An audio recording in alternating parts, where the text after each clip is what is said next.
बस करो अपनी ये बेकार की बातें। तंग आ चुकी हूँ मैं तुम्हारी इन रोमांटिक भरी बातों से। सच तो ये है कि मुझे तुम्हारी बातें खुशी नहीं बल्कि इरिटेट करती हैं। तुम एक लूजर हो और हमेशा एक लूजर ही रहोगे। तुम्हें डेट करना मेरी लाइफ की सबसे बड़ी गलती थी। प्लीज अब मेरा पीछा छोड़ो और जाओ यहाँ से। मुझे तुम्हारी शक्ल भी नहीं देखनी।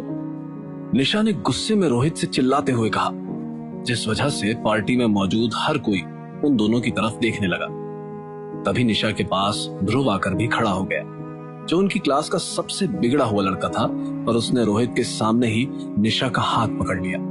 उन दोनों को एक साथ देखकर रोहित काफी इमोशनल हो गया और उसके जहन में जितने भी सवाल चल रहे थे उसने वो एक ही सांस में निशा से पूछ लिए। ये तुम्हें क्या हो गया है निशा? तुम तो मुझसे प्यार करती थी ना, फिर आज तुम ये कैसी बातें कर रही हो? और ये ध्रुव तुम्हारे साथ क्या कर रहा है? जानती हो ना कितना घटिया लड़का है ये, और कितनी गंदी सोच रखता है लड़कियों को लेकर। रोहित के सवाल पर ध्रुव ने और भी ज्यादा कसकर निशा का हाथ पकड़ लिया और उसे अपने करीब खींचा। उसके बाद उसने अपना एक हाथ निशा की कमर पर रखा और रोहित की तरफ देखकर मुस्कुराने लगा। निशा ने भी रोहित को दिखाकर ध्रुव के हाथ पर किस किया और मुस्कुराने लगी। मैं तुम्हारे साथ इसीलिए थी क्योंकि अभी तक कॉलेज के सबसे रिच लड़कों में से एक थे तुम मेरे खर्चे अफोर्ड कर सकते थे, वरना तुम जैसे लूजर को तो मैं अपने यहाँ नौकर भी ना रखूं। डेट करना तो बहुत दूर की बात है। नहीं तो मैंने सिर्फ ध्रुव से ही प्यार किया है। अब जब तुम्हारे पापा का बिजनेस में लॉस हो चुका है और अब तुम लोग सड़क पर आ गए हो, तो मुझे लगता है कि इस रिश्ते का कोई मतलब नहीं बनता। तो मुझे लगता है कि मुझे तुमसे ब्रेकअप कर ही लेना चाहिए। तुम बहुत बोरिंग टाइप के लड़के हो रोहित, इसीलिए जाओ पहले लाइफ में थोड़ा एंटरटेनमेंट करो, उसके बाद किसी लड़की को पटाना। तो क्या जो पिछले 1 साल से तुम मेरे साथ घूम रही थी, फिर रही थी और मेरे साथ मेरी फैमिली से मिलकर आई थी, तो क्या वो सब एक दिखावा था? हाँ, दिखावा ही था वो सब। मैंने सोचा था कि तुमसे शादी करने के कुछ टाइम बाद तुम्हें डिवोर्स दे दूंगी, उसके बाद तुम्हारी आधी प्रॉपर्टी तो मुझे मिल ही जाएगी। फिर उस प्रॉपर्टी पर मैं और ध्रुव सारी जिंदगी ऐश करेंगे। लेकिन मेरी प्लानिंग धरी की धरी रह गई और तुम तो सड़क पर आ गए। इसीलिए अब मैं तुम्हारी शक्ल भी नहीं देखना चाहती हूँ। जाओ यहाँ से। रोहित का दिल टूट चुका था और पार्टी में मौजूद हर कोई उसका मजाक बना रहा था। उसके सामने ही निशा ने ध्रुव को कसकर गले से लगा लिया और फिर वो दोनों एक दूसरे को किस करने लगे। आसपास मौजूद सभी लड़के लड़कियां उन दोनों को देखकर तालियां बजाने लगे। उसके बाद रोहित वहां ज्यादा देर नहीं रुक पाया और पार्टी हॉल से निकलकर आगे बढ़ने लगा। रात के 9 बज रहे थे और बाहर काफी तेज बारिश भी हो रही थी। खुद में ही खोया हुआ रोहित आगे चलता ही जा रहा था। उसके दिमाग में फिलहाल युविका की आवाज गूंज रही थी, इसीलिए उसको पता ही नहीं चला कि कब वो कहां से दूर जंगल में पहुंच चुका है। फिर वो समुद्र के किनारे बैठ गया और समुद्र के पानी की तरफ देखकर बातें करने लगा। हे ऊपर वाले, क्यों तुमने मेरे साथ ऐसा किया और क्यों मेरा मजाक सबके सामने बनवाया? अब मैं इस दुनिया में रहना ही नहीं चाहता हूँ। मुझे अपने पास बुला ले ऊपर वाले, या फिर मेरी लाइफ में कुछ ऐसा कर दे जिससे मेरी लाइफ बोरिंग ना होकर इंटरेस्टिंग हो जाए। कुछ कर ऊपर वाले और मुझे यहाँ से दूर भेज दे, जहाँ पर मेरा कोई भी कॉलेज का स्टूडेंट ना हो। रोहित आसमान की तरफ देखकर लगातार बातें कर रहा था और ऊपर से बारिश भी हो रही थी। वो इस वक्त बातें करने में इतना ज्यादा बिजी हो गया कि उसे ये भी ध्यान नहीं रहा कि समुद्र की लहरों का बहाव तेज होता जा रहा है और वो पानी के अंदर समाता ही चला जा रहा है। कुछ ही देर में अचानक ही एक बहुत बड़ी समुद्र की लहर आई और रोहित को बहाकर अपने साथ ही समुद्र की गहराई में ले गई। जब तक रोहित को होश आया तब तक बहुत देर हो चुकी थी और वो जोर से चिल्लाया। अचानक ही समुद्र के पानी में एक तेज रोशनी उठी और देखते ही देखते रोहित लहरों में पूरी तरह से समा गया। लेकिन रोहित का सफर यहाँ से खत्म नहीं हुआ था, बल्कि यहाँ से हुई थी उसके एक नए और अनोखे सफर की शुरुआत। ठीक उसी वक्त बिल्कुल ऐसी रोशनी बहते हुए पानी के किनारे से बाहर आई और देखते ही देखते उस बहते हुए पानी के किनारे पर बने हुए एक खूबसूरत से घर के अंदर समा गई। ये मैं कौन सी जगह पर हूँ? देखने में तो ये कोई घर लगता है, लेकिन काफी अलग तरीके का बना हुआ घर। एक लड़का अपने नर्म बिस्तर पर लेटा हुआ था और अपने आसपास कमरे की हर एक चीज को काफी ध्यान से देख रहा था। देखने में वो लड़का सिर्फ 20 से 22 साल का रहा था और उसके चेहरे पर एक अलग ही चमक दिखाई दे रही थी। वो लड़का उठने की कोशिश करने लगा और खुद से ही कई सवाल करने लगा। ये मैं कहाँ पहुंच गया? मैं तो समुद्र के किनारे बैठा हुआ ऊपर वाले से बातें कर रहा था।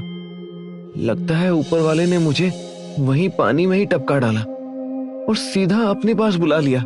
वाह रे मेरी फूटी किस्मत, आज तक तो ऊपर वाले ने कुछ सुना नहीं। आज जब थोड़ा इमोशनल होकर इमोशनल बातें क्या कर डाली तो ऊपर वाले ने इतनी जल्दी सुन लिया। उसके बाद वो पूरी हिम्मत के साथ खड़ा हुआ कि तभी उसकी नजर सामने लगे हुए एक बड़े से आईने पर चली गई। जैसे ही उसने आईने को देखा तो उसकी आंखें फटी की फटी रह गई। वो तेजी से दौड़कर उस आईने के पास गया और उसमें दिखाई दे रहे अपने चेहरे को ध्यान से देखते हुए खुद से सवाल करने लगा। मैं तो रोहित हूं ना, लेकिन मैं ये कैसा दिखाई दे रहा हूं? और ये मेरी जगह आईने में कौन दिखाई दे रहा है? इसका फेस तो बहुत अट्रैक्टिव है और इसके भूरे बाल उससे भी ज्यादा अट्रैक्टिव। सच में ये जो कोई भी है हद से ज्यादा हैंडसम है, जिसे देखकर कोई भी लड़की फिदा हो जाए। लेकिन मैं इसकी बॉडी में कैसे हूं? क्या मेरी स्पिरिट इस हैंडसम लड़के के शरीर में आ चुकी है? लेकिन आजकल के मॉडर्न टाइम में ये कैसे पॉसिबल है कि किसी की स्पिरिट किसी और की बॉडी में समा जाए? दरअसल ये रोहित की आत्मा थी जो उस वक्त किसी और की बॉडी में थी। रोहित ने जैसे ही खुद को आईने में देखा तो वो इतना तो समझ ही गया था कि अब उसकी स्पिरिट किसी और की बॉडी में है। इसीलिए उसके मन में बहुत से सवाल चल रहे थे। तभी रोहित अपने मन में चलने वाले सवालों से जूझ ही रहा था कि तभी उसकी नजर अपने पास टेबल पर रखे हुए एक फोटो फ्रेम पर चली गई, जिसमें इस हैंडसम लड़के की तस्वीर लगी हुई थी और जिसकी बॉडी में फिलहाल रोहित की स्पिरिट थी। उस फ्रेम को देखने के लिए रोहित टेबल के पास गया और उस फ्रेम को उठाकर देखने लगा। उसके बाद रोहित ने फ्रेम के नीचे लिखे हुए नाम को पढ़ा और खुद से ही बातें करने लगा। ओह, तो जिस हैंडसम लड़के की बॉडी में मेरी स्पिरिट है उसका नाम व्योम है। तो इसका मतलब मैं जिस नई दुनिया में आया हूं उसमें मुझे व्योम बनकर जीना होगा। आज से मेरी पहचान व्योम के नाम से होगी। ठीक उसी पल काफी तेज बिजली चमकी और तेज हवाएं चलने लगी। अचानक ही मौसम बदल गया और पास बहते हुए पानी की लहरें काफी ऊंचाई तक जाने लगी। वही रोहित यानी कि व्योम अब उस कमरे को काफी ध्यान से देखने लगा, जिसकी हर एक चीज काफी सलीके से रखी हुई थी। यहाँ कितना अलग है सब कुछ। ऐसा लग रहा है जैसे सब कुछ बहुत सोच समझकर सजाया गया हो। देखने में साफ पता चलता है कि ये किसी खानदानी रईस का कमरा होगा। तो इसका मतलब आज से वो रईसों वाली लग्जरी लाइफ में जीऊंगा। व्योम का मन इस वक्त सवालों से भरा हुआ था और कुछ सवाल तो उसे काफी एक्साइटेड भी कर रहे थे। फिर उसका ध्यान अपने खुद के पहने हुए कपड़ों पर गया, जो देखने में चाहे अलग तरह के थे लेकिन काफी सुंदर थे। अब व्योम के दिमाग में कुछ और ही सवाल चलने लगे। लेकिन मुझे एक बात समझ नहीं आई, और वो ये कि इतना हेल्दी और डैशिंग लड़के की अचानक ही डेथ कैसे हो गई? कुछ तो ऐसी वजह रही होगी इस असली व्योम की मौत की। व्योम खुद से बातें ही कर रहा था कि तभी उसकी नजर पास ही रखी हुई एक खाली कांच की बोतल पर गई। व्योम ने झट से उस बोतल को उठा लिया और चेक करने लगा। उसने बोतल को स्मेल किया और काफी देर तक फील करता रहा। कहीं इस लड़के को जहर पिलाकर तो नहीं मारा गया? यहाँ पर ड्रिंक के ग्लासेस भी रखे हैं। हाँ, शायद ऐसा ही हुआ है। लेकिन देखने में तो ये काफी अच्छे घर का लगता है, तो इसकी क्या वजह हो सकती है? खुद से ही सवाल करते हुए व्योम ने कमरे को अच्छी तरह से देख लिया और फिर तभी उसके कानों में एक औरत की आवाज आई। आप ठीक हैं यंग मास्टर? मुझे तो लगा था कि कभी आपको कुछ हो ना गया हो।